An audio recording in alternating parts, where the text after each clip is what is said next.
Hello from Aholdhara.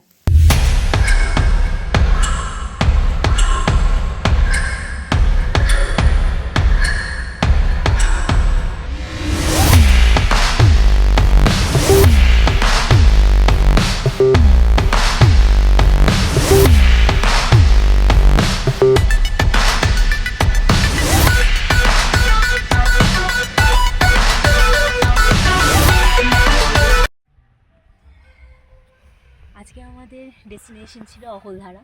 অহলধারাটা শিবক থেকে মাত্র 2-2.5 ঘন্টা এবং বলতে গেলে জলপাইগুড়ি এবং আমরা যেখানে থাকি ময়নাগুড়ি সেখান থেকে মাত্র 3 থেকে 3.5 ঘন্টারই দূরত্বে। শিবক থেকে এখানে আসতে মাত্র 45 মিনিটস লেগেছে আমাদের। এবং যদি আপনারা আসেন তবে আমি রেকমেন্ড করব যে এই ভিউ পয়েন্টের অহলধারার আশেপাশেই থাকতে। এখানে আমরা দুটো হোমস্টেতে আছি, সানরাইজ আর অহলধারা হোমস্টেও আছে, বাট এখানে আশেপাশে আরও অনেক হোমস্টে আছে এবং আমি আপনাদেরকে কন্ট্যাক্ট নাম্বার প্রোভাইড করে দেবো either on the description or at the end of the video. তো আপনারা প্লিজ চেক করে নেবেন। এবং আমার যেটা মনে হয় যে যদি আপনার নর্থের কাছাকাছি থাকেন অথবা কলকাতা থেকে আসেন, আই থিঙ্ক অহলধারাটা একটা মাস্ট ওয়াচ পয়েন্ট। শিটং এবং অহলধারাতে আসতে গেলে অনলি 3টে অ্যাট্রাকশন মেনলি আমি যদি পয়েন্ট আউট করি তাহলে তার হচ্ছে একটা হচ্ছে সিনকোনা প্ল্যান্টেশন, একটা হচ্ছে অরেঞ্জ টি গার্ডেন, আর নর্মাল টি গার্ডেন তো আছেই। কিন্তু এই তিনটের মধ্যে আমি যেটা প্রেফার করবো যে সিনকোনা এবং অরেঞ্জ টি গার্ডেন, এই দুটো আপনারা প্লিজ গো অ্যান্ড ওয়াচ। কারণ ওগুলো আমরা ন্যাচারালি দার্জিলিংয়ে ওই সাইডটাতে অতটা পাই না, যেটা আমরা শিটং এবং অহলধারাতেই পাই। এবং শিটংটা মেনলি এই অরেঞ্জ প্ল্যান্টেশনের জন্যই ফেমাস।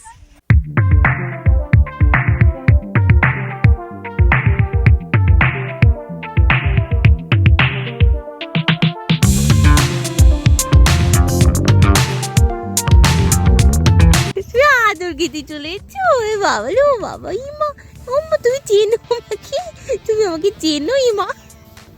অহলধারা যাওয়ার রাস্তায় কিন্তু কাজ হচ্ছে থেকে থেকে। আমরা আপাতত কোনো ভিউ পাচ্ছি না বিকজ চারিদিকে কুয়াশায় ভর্তি। কাজ হচ্ছে, তাই যদি কেউ আসেন একটু ভেবে চিনতে, বিকজ এখানে গাড়ির চাকা স্কিড করছে। তো বাইক যদি আপনারা বা স্কুটি যদি প্রপার না হয়, I think 4-wheeler is the best option.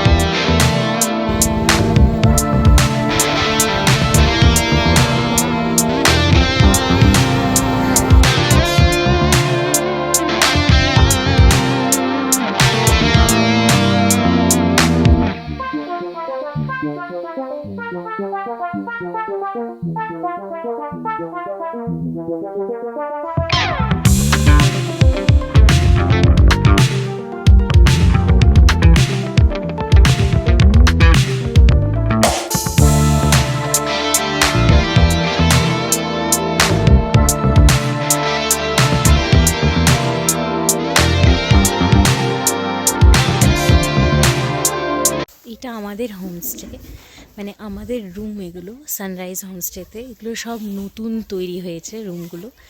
আমার এই নতুন রুমগুলোর একটা জিনিসই খুব ভালো লেগেছে, সেটা হলো ভিউটা। এর একদম এন্ডেই সামনে এন্ড পয়েন্টটা আছে, নিচেগুলো টি গার্ডেন সব।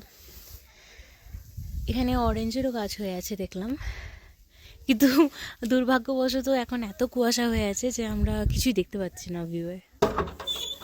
এইটা হলো আমাদের রুম টেকনিক্যালি দেখতে গেলে ভালোই আছে নতুন রুম হিসেবে, কিন্তু তাও পুরনো রুমগুলো এর একটু বেটার।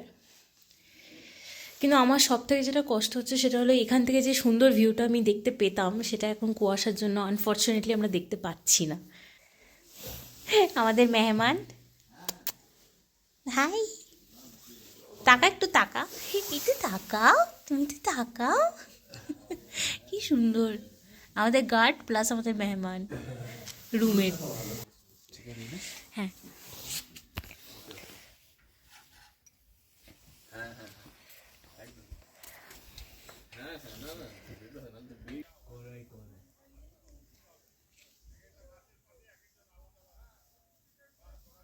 এই কারণে আমি স্কিপ করতে আমরা এখন আছি সানরাইজ হোমস্টেতে, যেটা এখন হচ্ছে অহলধারাতে, এবং হোমস্টেটা সত্যি খুব সুন্দর। চারিদিকে এগুলো সব নিউ রুম নয়, ওইদিকে নিউ রুমটা আছে, এদিকে এগুলো সব ওল্ড রুম। আর সামনে খুব সুন্দর গার্ডেনও করা আছে।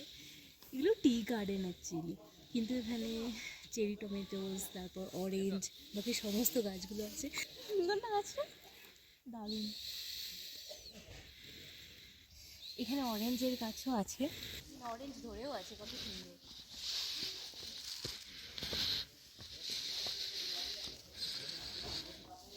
এখন আমরা যে দিক দিয়ে উঠছি সেটাই অ্যাকচুয়ালি ভিউ পয়েন্টে যাওয়ার রাস্তা। তো হোমস্টেটার মধ্যে দিয়েই ভিউ পয়েন্টে ওঠার রাস্তা আছে, এবং পার্টিকুলারলি এই হোমস্টেটায় থাকলে আমাদেরকে চেকিং পয়েন্টে খুব বেশি টাকা পে করতে হয়নি বা হয় না। এখানে এদের সাথেই কথা বলা আছে, তো আমরা অনলি 20 রুপিস চেক পয়েন্টে দিয়ে আমরা এন্ট্রি করেছি এখানে। So it's a plus point of ইয়ার।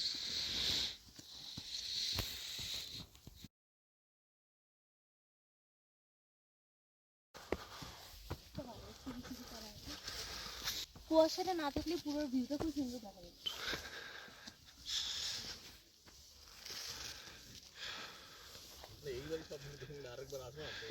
আর আসবো না তো, একবার বারবার একবার। কোনটা চা গাছ? ইন্ট্রোডাকশন, এগুলো সব চা গাছ। এই পুরো রাস্তাটা চা বাগানটার মধ্যে দিয়েই করা হয়েছে। ভিউ পয়েন্টটাও অ্যাকচুয়ালি একটা ট্রি গার্ডেন তার উপরেই আছে। জায়গাটা খুব সুন্দর, খুবই সুন্দর, খুবই সুন্দর। আমাদের খুবই আনফর্চুনেটলি কুয়াশার জন্য আমরা ভিউ দেখতে পাচ্ছি না, তাই না তো আমরা এখান থেকে বুঝতে পারছি যে জায়গাটা কতটা সুন্দর দেখতে পাবো আমরা।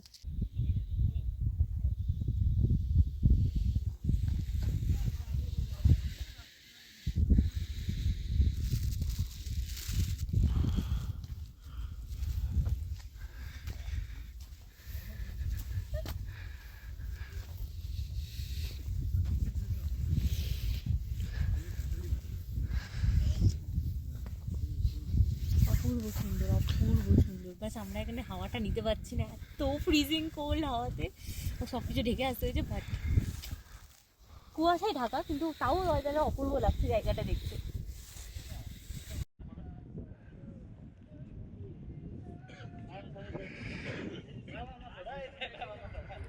এখান থেকে উপরে গেলেই আছে অহলধারা হোমস্টে, যেটা এটা একদমই এর ভিউ পয়েন্টেই আছে, এবং এটা সবসময়তেই যতদূর আমি জানি যে প্যাকড থাকে, কখনোই ফাঁকা পাওয়া যায় না room. Even we tried, but আমরা রুম পাইনি কালকে। এইটাই হলো সানরাইজ হোমস্টে, নিচেরটা সানরাইজ আর উপরেরটা অহলধারা।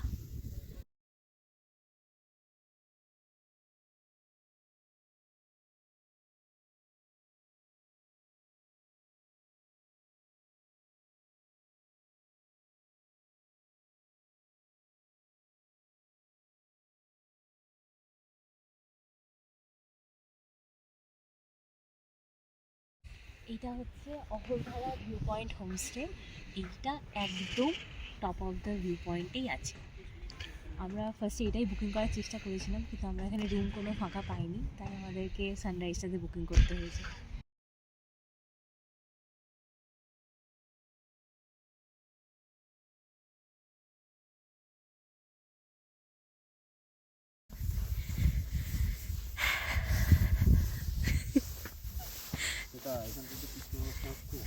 ঠিক আছে, নো প্রবলেম।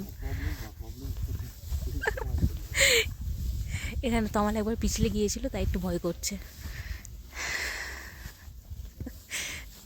ঘাস দিয়েছ,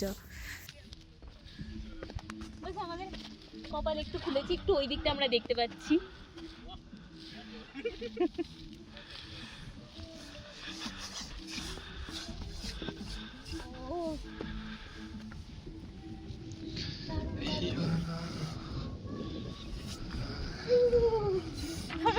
ঠান্ডা ঠান্ডা।